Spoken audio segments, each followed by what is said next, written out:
Well, let's start. Good afternoon. I'd like to thank you for your presence today in this press conference following the situation in the Palestinian occupied territory, including Jerusalem, where we are witnessing alarming and tragic developments these days due to the escalation of violence. Indeed, horrid crimes have been committed on a daily basis by the occupying power against innocent worshippers in Al-Aqsa Sharif Mosque during the holy month of Ramadan, and the inhabitants of Jerusalem, in particular in Shiekh Jarrah and Silwan, were forcibly evicted from their homes while the international community remained deaf and silent to the outcry of the Palestinian people. The Arab group, and before that the Arab ministers, condemned the brutal attacks on Gaza and the systematic crimes against the Palestinian. We also condemned the violation of the sanctity of the religious holy sites and the evictions of Palestinians from their homes in East Jerusalem. In a time when we are promoting multilateralism, we firmly believe in the crucial role of the United Nations system in its entirety. It cannot nor should remain silent in the face of oppression and passively condone bloodshed.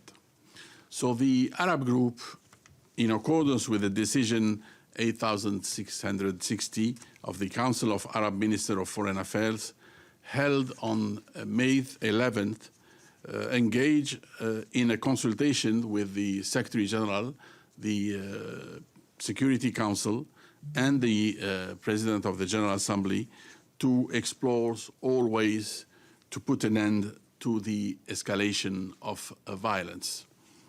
In this regard, the Troika of the Arab group, in the absence of the Secretary General of the United Nations, who was abroad from New York, met the chef de cabinet of the Secretary General to support the personal engagement of the Secretary General in the efforts to de-escalate the current violence sequence.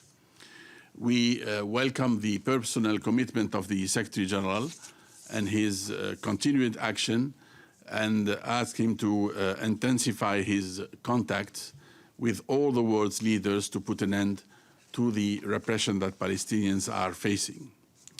The Arab group, in close consultation with the Arab non-members or member of the Security Council, Tunisia, met also with the chair of the Security Council and officially requested to hold an urgent open meeting of the Security Council, which took place, as you know, on May 16th. We also called upon the Security Council, the Quartet of the Middle East, and the Secretary General of the United Nations to resolutely commit to end this situation and to relaunch the peace process to find a just and lasting solution to the conflict that would establish a sovereign Palestinian state with East Jerusalem as its capital in accordance with the relevant United Nations resolutions. While the Security Council continues its deliberation regarding this urgent matter, we sincerely hope that it would put aside narrow agendas and live up to its responsibility to protect human lives. However, in light of the grave situation, and given the fact that the Security Council was until now not able to react or to adopt an outcome document and formulate a consensual position regarding the repression facing the Palestinians in the occupied territories, the Arab group decided to call for an urgent meeting of the General Assembly. Accordingly, and in my capacity as chair of the Arab group, I jointly delivered with my brother Abdou Abarry, chair of, ambassador of Niger and chair of the OIC group, a letter to the President of the General Assembly calling for a meeting of the General Assembly to discuss the latest developments in Palestine and the atrocities Palestinians are facing. This letter has been circulated to all member states, informing them of the convening on Thursday, 20th May, of a meeting of the General Assembly to discuss the situation in Palestine.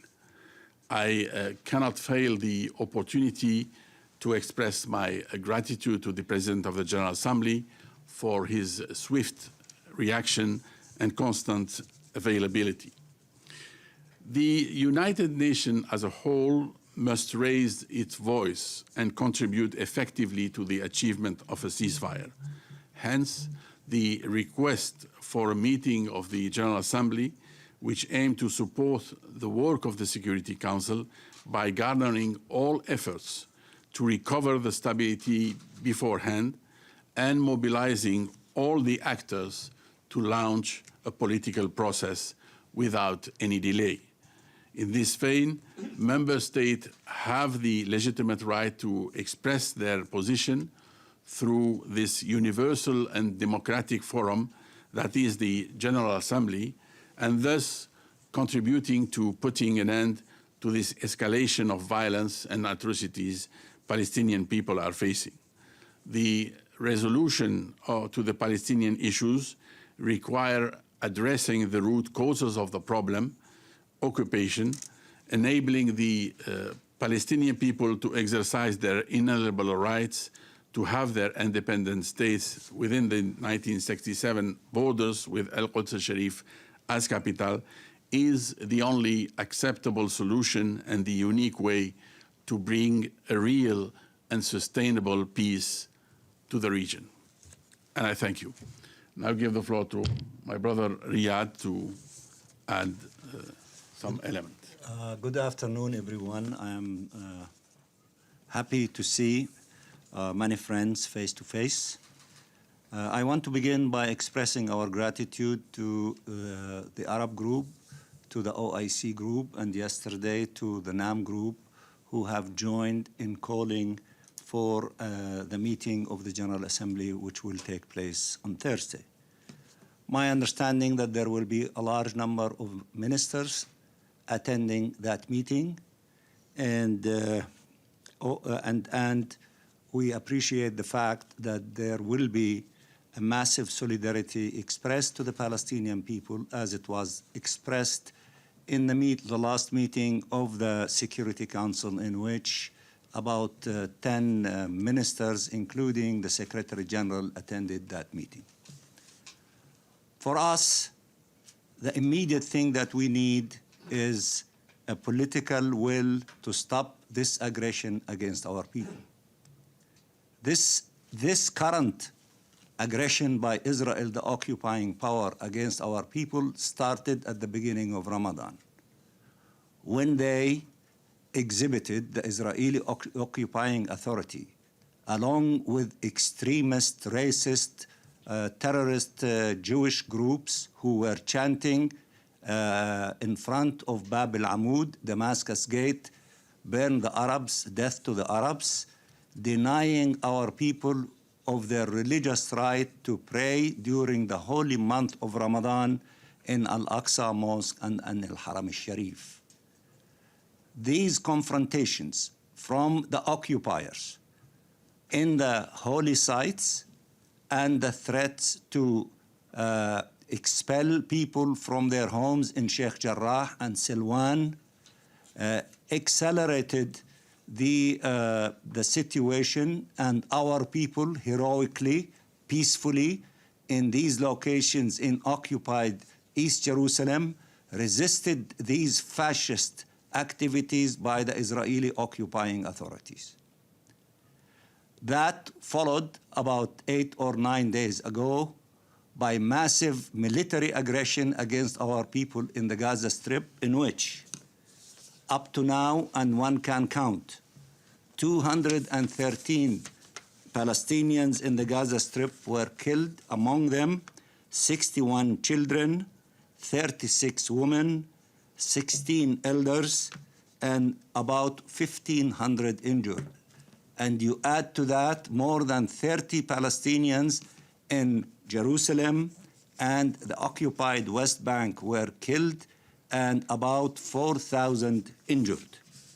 7,000 buildings in the Gaza Strip either damaged or destroyed, including a number of high-rise buildings, one of them also hosting many of your colleagues, journalists.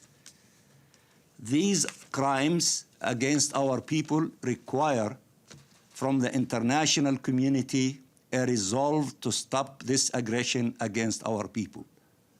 Put yourself in the shoe of the Palestinian people. If your country is occupied, if your land is confiscated, if settlements illegally being constructed, if people living in their homes, such as Shiekh Jarrah, being, threatened to be expelled from their homes. 2 million are being put in an open space jail on the Gaza Strip for 14 years, denying them freedom of access and movement. Put yourself in the shoe of about 2 million Palestinians who are citizens of the State of Israel, being treated as second and third-class citizens for a long period of time, and putting about 1,000 of them during the course of the last 8-9 days in prison, lynching some of them as you have witnessed in Al-Lud, then what should the Palestinian people do? Often you hear some saying Israel has the right to defend itself. What rights do we have? Do we have the right to resist occupation? Do we have the right to protect our children before they go to sleep? Do we have the right to stop the illegal settlement activities and annexation? Do we have the right to express our opinion and to demonstrate peacefully in the street? Do we have the right to go to Al-Aqsa Mosque and to the Church of the Holy Sepulchre and exercise our freedom of religion without oppression?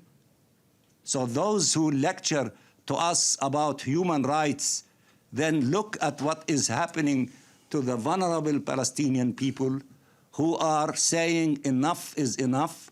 53 years of occupation with this kind of ruthless apartheid occupation against our people, and 73 years since the Nakba, in which our people who are citizens of the State of Israel, instead of acquiring their national rights and living in freedom and dignity there in their ancestral homeland, look at the Israeli media. They're accusing them for what they are doing to resist this onslaught against the Palestinian people. So enough is enough.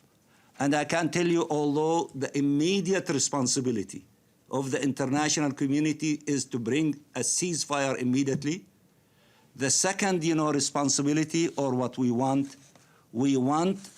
humanitarian assistance from all those who can to help our people in the Gaza Strip, to provide them with protection. About 50,000 of Palestinians in the Gaza Strip are now moving into 43 schools of UNRWA, seeking international protection under the flag of the United Nations. Those people, they need to be fed, they need to have medical services, they need blankets, they need all the necessary things, including water and what have you, and protection during this time of the man-made catastrophe. And I was in a meeting before coming here in which Madame Di Carlo was representing the SG. In that meeting, I asked her, and I asked the spokesperson of the SG who left you a few minutes ago, that it is the responsibility of the SG to issue an emergency call for humanitarian assistance to the Palestinian people in the Gaza Strip immediately. He cannot continue to delay this process. UNRWA is welcoming all those who are seeking protection and afraid for their lives and their children in these schools. but they need to be provided with assistance, including a money assistance to hire more Palestinians to come and help in this undertaking of taking care of tens of thousands who are seeking protections in these schools. This is what we are talking about. The Security Council is shameful act of not even expressing a unified position calling for the end of this aggression. The quartet issued a statement early in the ball game, a simple statement, which in spite of the fact that it did not reflect what we wanted, but we welcomed, they spoke. All countries spoke. The Arabs convened an emergency meeting at the level of ministers. The OIC convened a ministerial committee just recently. The NAM agreed yesterday to convene an emergency ministerial meeting for the Palestine Ministerial Committee of NAM. The Europeans issued their position and their statement. Everyone is saying something, and the institution that is responsible for the maintenance of international peace and security met 3 times in emergency sessions, and it was not allowed to utter a position calling for a ceasefire and to stop this aggression against the Palestinian people, because one country did not allow the Security Council to do so. So we will tell you, after this aggression stops, business as usual cannot be prevailing in our region. To tell us, be quiet, let's fix the Gaza Strip, let us engage in talks and what have you, that will not elevate itself to what is needed.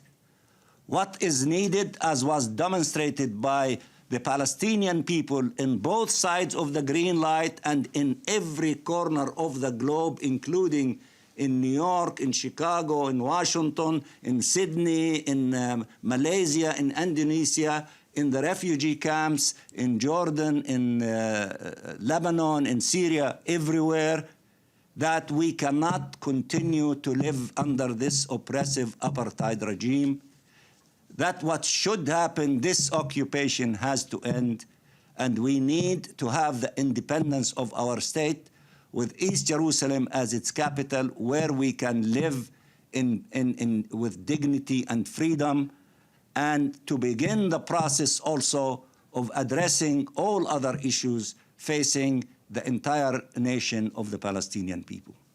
This is what I wanted to share with you at this time. And again, I thank my colleagues representing this massive group of countries, and we are grateful for this unity among all these countries that are outraged of what is really happening to the Palestinian people, demonstrating their solidarity and doing everything possible in order to bring an end to this aggression against our people. Thank you again for coming in large numbers, and I think that we will take few questions before we leave. Thank you. The ambassador of Niger is currently in the Security Council. He will join us later. Thank you very much on behalf of the United Nations Correspondents Association for doing this briefing, which we greatly appreciate. My name is Edith Lederer from the Associated Press.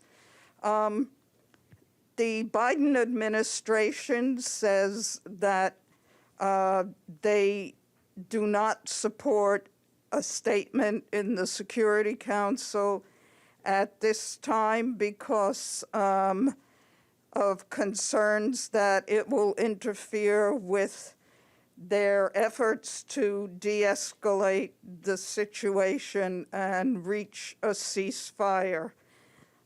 What is your answer to that reasoning on their part?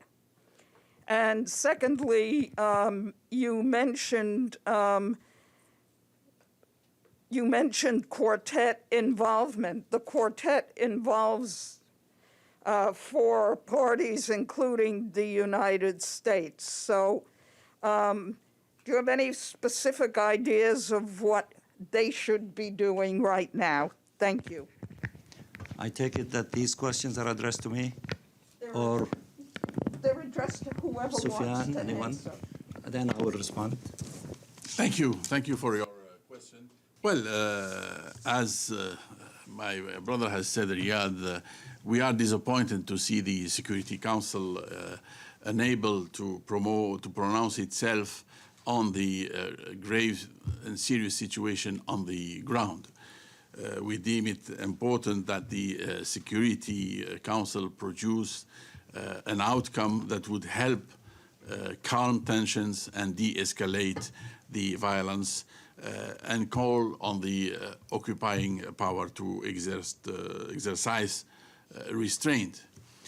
We have met with various members of the Security Council, including the President of the Security Council, and we invited the Security Council to assume its responsibility and to adhere to the principles of the international legality, and unequivocally condemn the inhuman and repressive measures of the occupying power in Al-Quds and the occupying Palestinian land, and to put an end to the Israeli practice on the ground. You know that there is a draft statement which has been circulated among the members, and they are still discussing on this document. We are, of course, fully aware of the politics within the UN Security Council, especially on this issue, but we remain hopeful that the Security Council could assume its responsibilities towards the Palestinian people and fulfill its primary role of protecting human lives. In any case, the Arab group will continue its engagement with the members of the Security Council individually and through our representative Tunisia, as well as with the rest of the membership of the United Nations, to try to end the suffering of the Palestinian brothers and to allow them to the full exercise of their rights in their independent state with Al-Quds Sharif as its capital. Thank you. For us, from the beginning, we welcomed any effort to stop this aggression against our people. If the Biden administration can exert all of their pressure to bring an end to the aggression against our people, nobody is going to stop in their way. We are working here at the UN through the Security Council, which is the party that is responsible for the maintenance of international peace and security. We did not rush into things to quickly lead into collisions with anyone. So therefore, those who say that the Security Council not to act is good for them because they have efforts underway, let us see the results of their efforts. Facts speaks for themselves. Until now, nobody is succeeding in bringing Israel into compliance to this global call for ending this aggression. So that this argument does not hold water. Show me the results. Once the results is there, then the collective effort of all of us would calculate that we succeeded in bringing this aggression against the Palestinian people. With regard to the quartet, our leadership welcomed even the smallest step of the quartet as a collective approach to dealing with the situation. Don't you think that this carnage against the Palestinian people wouldn't that warrant a ministerial meeting of the quartet to rise to the occasion, to add their voice to the voice of everyone to stop this aggression, but to keep doing smaller steps, not rising to the requirements of the moment, would put everyone to question whether these efforts are sufficient to really accomplish the objective of putting an end to this aggression. From our side, especially here at the UN, this is the house of nations. This is the house of the vulnerable. This is the house of the weak. This is the house of the poor. If it does not rise up to help the vulnerable, to help the children, to help the refugees, to help those who are besieged, to help those who are fighting for their lands, for their homes, for their right to pray, then what is the UN's business? If it does not come rushing to help us, the vulnerable one, the ones who are under attack, the ones who are facing aggression.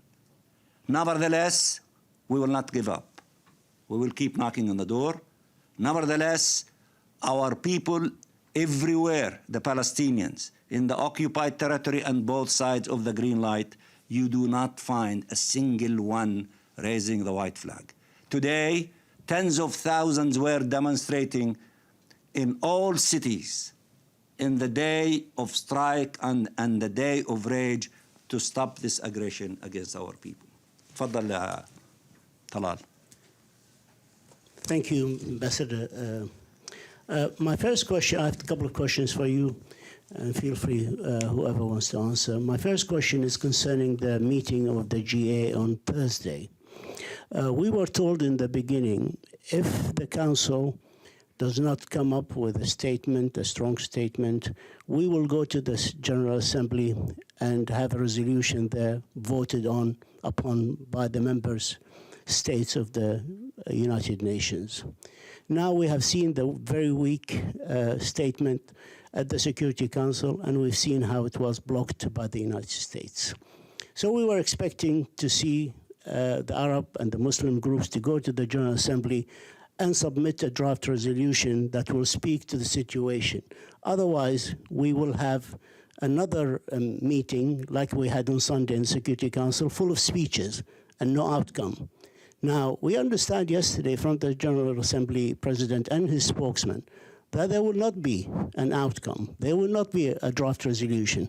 Can somebody explain to me and to our viewers and to people who are listening, why aren't the Arab group and the Muslim Islamic Cooperation Organization submitting a draft resolution to speak to the situation and to condemn the flagrant attacks and name names if you need to? Accountability is important.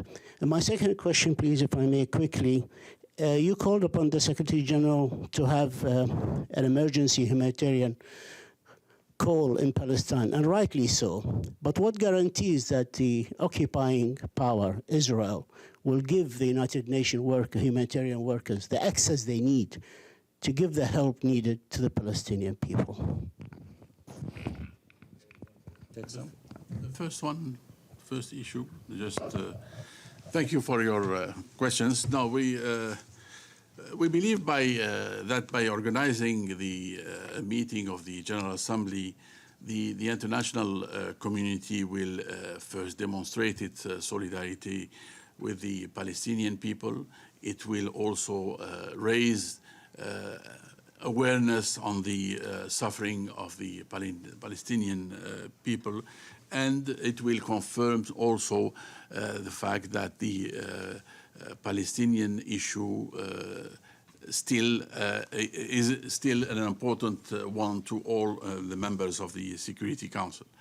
The meeting will also present a clear vision and gather all efforts to put an end to the escalation of violence and the aggression against the Palestinian people and their suffering, and ultimately by listening to some proposals during that meeting, it will ultimately contribute to relaunch the political process in order to reach a just and lasting solution to the Palestinian question. We went. May I just follow up on his answer, please, concerning the General Assembly? Yes. After I answer you, maybe that, Okay. and if I may. Yeah, of course. Okay. We spend almost a whole week patiently, but in a very stubborn way, with our friends, including the 9 who called for the emergency meetings, the first one, the second one, and the third one, members of the Security Council, to try not to have quarrels with anyone, but to see the Security Council exercising its role in contributing to end this aggression. Unfortunately, we did not, all of us, manage to overcome the objection of one country. And we did not, and even that one country who was saying that they are working behind the scene to bring a ceasefire, they did not succeed either. So we were forced to move into the General Assembly and to, to bring this massive effort, as we did in the Security Council. Because in the Security Council, our objective is not to fight with anyone. And to more specifically, we don't want to send the Biden administration as a gift to the fascist Israeli government led by Netanyahu. But we wanted to work with them, because what they said in the Security Council, in the deliberation, they were not contradicting with anyone. They agreed to a ceasefire, but they did not allow the Security Council to adopt a position to that effect. So we continued working with them, and we are continuing to work with them, because the interest of the Palestinian people is not to send gifts to Netanyahu. The interest of the Palestinian people is to isolate Netanyahu and his extremist fascist groups until they cannot bear this global pressure on them to stop this aggression, which will happen. But it would have been good had it happened a few days ago. We would have saved lives, but they are dragging it for a long period of time. With regard to the General Assembly, as my brother Sofiane said, once you have this large number of ministers, and every minute we are being told this minister is coming, this minister is coming, so that it's going to be a massive demonstration of solidarity with the Palestinian people and condemnation to the Israeli occupying authority. And we will continue exploring all possibilities, including at the appropriate time, if there is a need for a decision or resolution by the General Assembly. But this requires a lot of consultations and preparation. We will not do anything that will harm the cause of our people and that will give Israel even the smallest victories possible. That is a responsible position. That is the mature position. While we are exploring everything and mobilizing all the pressure on them, we analyze, we study, we consult, we seek, reactions and opinions from everyone. We will not take a step that is not in line with the total interest of the Palestinian people and the total component of the Palestinian political structure here at the United Nations. So with that in mind, while we are pushing and mobilizing, we are also clever in not committing any error. I cannot talk to you more frankly than that. You are smart journalists and you know exactly what I mean. I am in the business of gaining victory for the Palestinian people and not to register a single setback, and it will never happen. Not on my time watch. The access, humanitarian access. What about it? Oh, no, yes, the humanitarian access. The borders with Egypt are open. Tons of medical supplies and ambulances and doctors are flooding to help our people and the injured in Gaza.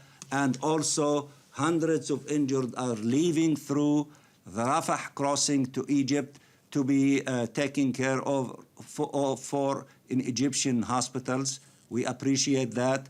The Jordanians are receiving, assistance.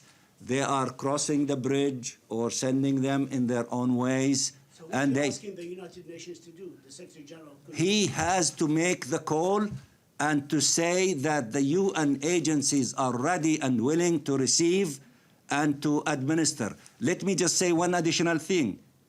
In the pandemic situation in which only 1% of Palestinians in Gaza have received the pandemic shots. Now, UNICEF has supplies that if they are not administered within 2 weeks, they will be spoiled. We need more shots, not less shots. We need to administer more, vaccine than to be denied the vaccine. So therefore, the SG, WHO, UNICEF, everyone, they have to scream loud and to say, send us the vaccine, send us the help, send us the medicine. They can transfer it in UN cars and trucks, and the Israelis have agreements with the UN not to disrupt the processes of the work of the UN agencies. So the Secretary General, by this call, with the moral power of his office, would help extremely in helping us in the medical field, in the humanitarian field, even the construction of houses and buildings that being destroyed. We need a lot of help. Who is better than the Secretary General to call for that? If there is a monsoon in Indonesia or in another country, don't we hear from the SG a humanitarian call for humanitarian assistance? This man-made catastrophe is more devastating than these natural catastrophes, and if he called for humanitarian assistance, he should do the same. I know the SG, his heart is in the right place. He is a friend, but as friends we are telling him, we want him to elevate himself to the level of this catastrophe and to take the leadership of mobilizing whatever he can mobilize to help our people.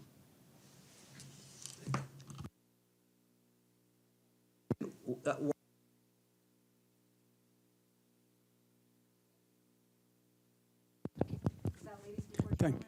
Oh, please go ahead. Yeah, go ahead. Okay. Thank you, Mr. Ambassador. Can you say, clearly you're going ahead with this meeting of the General Assembly on Thursday due to your frustrations at the Security Council, but in the last 24 hours, President Biden has finally called for a ceasefire, elevated his rhetoric. Did that give you any hope that today, coming out of the Security Council, the United States might have softened its position a bit on a statement? Are you seeing any difference in their level of engagement in the last 24 hours, or do you think that's window dressing at this point? How engaged is the U.S., and has it been difficult in a pandemic situation where many meetings are happening virtually to make your voice heard? Thank you. We welcome any effort by anyone in order to expedite the process of putting an end to this aggression. Certainly, President Biden, he is a powerful leader and capable of influencing the Israeli leadership to accept a ceasefire, call. And we sincerely hope that he can succeed in his efforts, with the efforts of everyone else who is involved in this endeavor, to reach an agreement on a ceasefire as we speak, anytime soon. Our objective is to put an end to the tragedy and the suffering of our people. We are not, choosy about who will be helping us. Anyone, and it is open for everyone. Does it give me hope? I am a person who operate on hope. You know, I will never give up. And belonging to a great people like the Palestinian people, if that doesn't give me hope, what does? So I believe that, inshallah, very soon we will have an arrangement for a ceasefire. Are the U.S. delegation engaged? Yes, they are engaged. We are engaging with everyone, including the U.S. delegation. And on many issues, they see eye to eye with many members of the Security Council.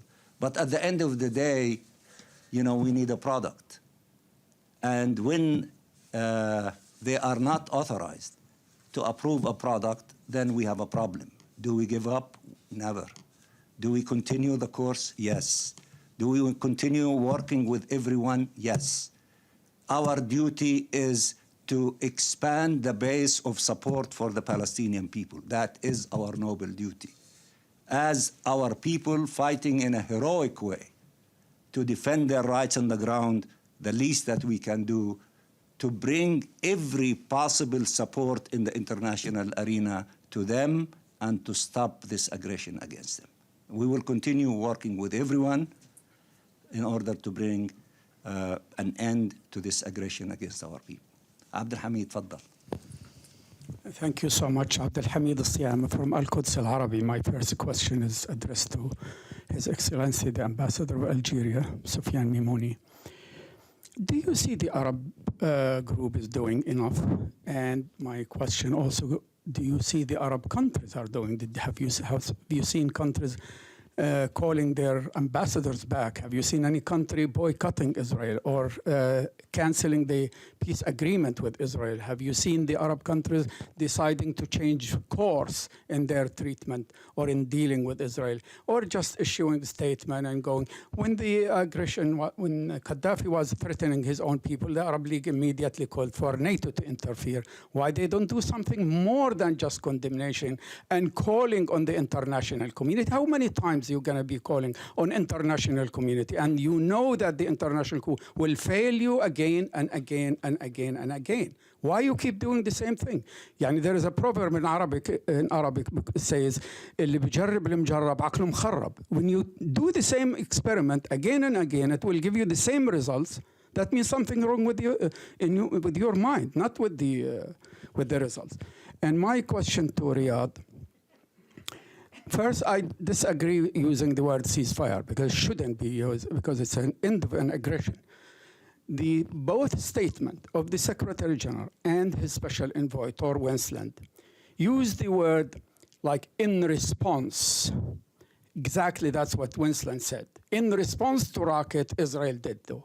So he put a framework for justifying what these massacres committed by Israel.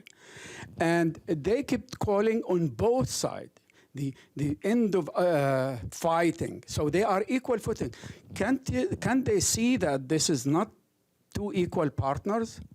A small enclave with 344 square kilometers occupied and a very powerful nuclear state that using the most powerful army in the Middle East against those civilians. How can we portray the picture as it is and not keeping calling on both sides, calling on ceasefire? That is not, it's inaccurate and it's unfair also.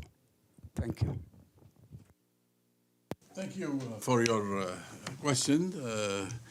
I would just say that the Arab group is united around the Palestinian question, and the decision to convene a meeting of the General Assembly has been taken by a large consensus. The Arab group agrees to organize this meeting in order to contribute to a de-escalation of the violence and provide, hopefully, the necessary assistance to our Palestinian brother.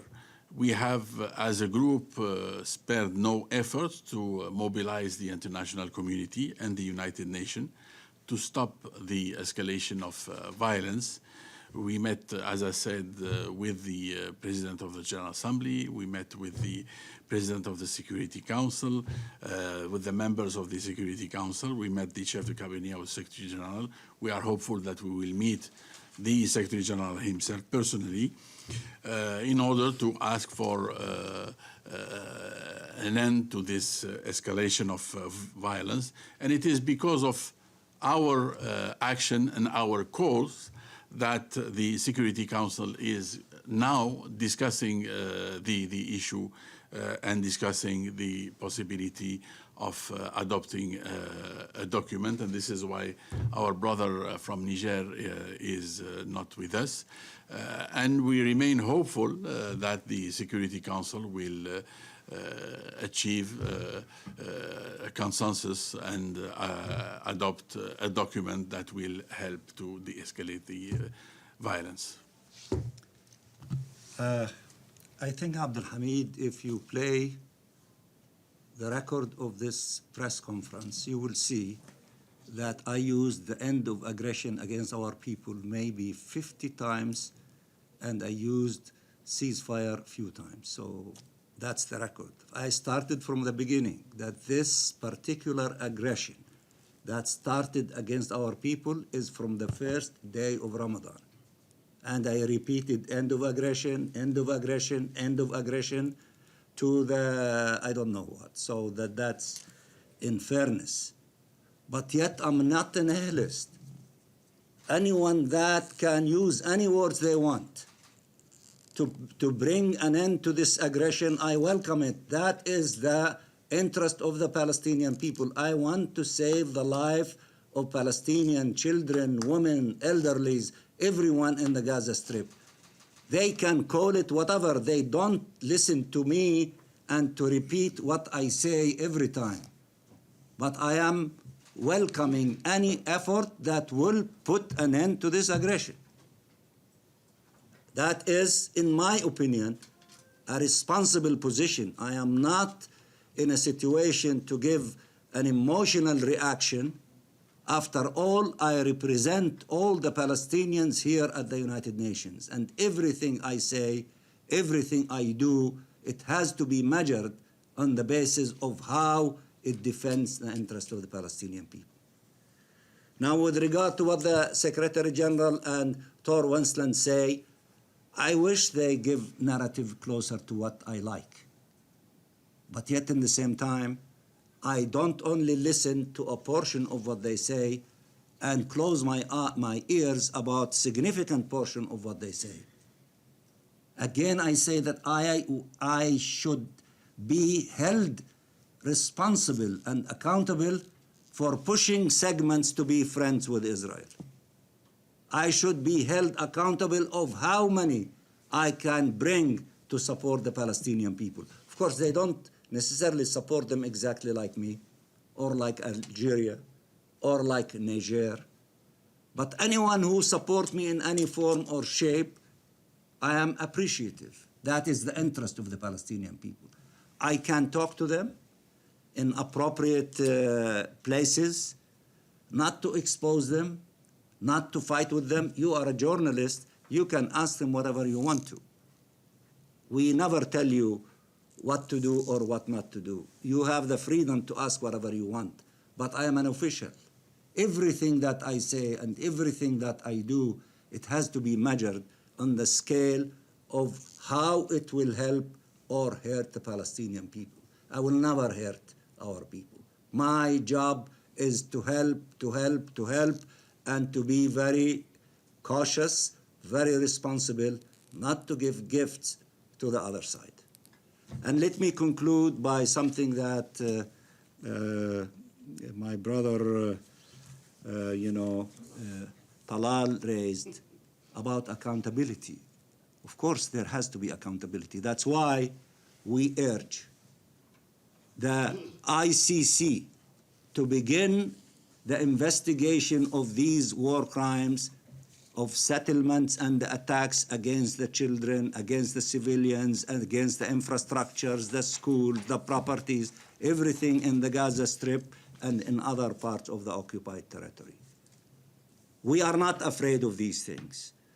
those who lecture us about violence, we are extending our hands to peaceful things, to legal things. Don't interfere in the business of the ICC. Who is interfering? Is it us or others who are trying not to allow it to exercise its responsibility?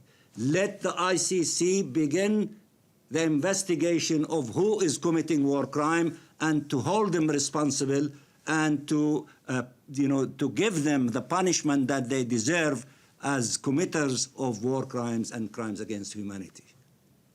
So you cannot tell me I cannot use the Security Council, I cannot use the ICC, I cannot use the General Assembly, I cannot use all these peaceful things, and I cannot demonstrate, and I cannot pray, and the only thing that you look at when there is people fighting at each other. You are not allowing me to be effective, and you are trying to block those who want to use these peaceful institutions, legal institutions, diplomatic institutions, to try to contribute to this situation of ending the aggression against our people. So what do you want me to do? You are not allowing me to function in the Security Council. You are not allowing me to function in the ICC. And you are pushing me to an area where to label me that I am doing these things that you are saying I am doing. So we appeal to all of those that you report to them. Let the institutions carry their responsibilities. Don't interfere in a negative way in the work of these institutions, be it the Security Council, the ICC, all these institutions. Where should the poor go? Where should the weak go? Isn't the UN the house of all people? And isn't it the house to help the vulnerable? Why are you closing the doors before us in that regard? And it is peaceful, it is civilized, it is legal, it is respectable, it is moral, it is just. Again, thank you very much. Thank you. I'm sure we will see more of you. Well, we'd love to see you. I think the Delegates Lounge is open now. We can have coffee. Thank you.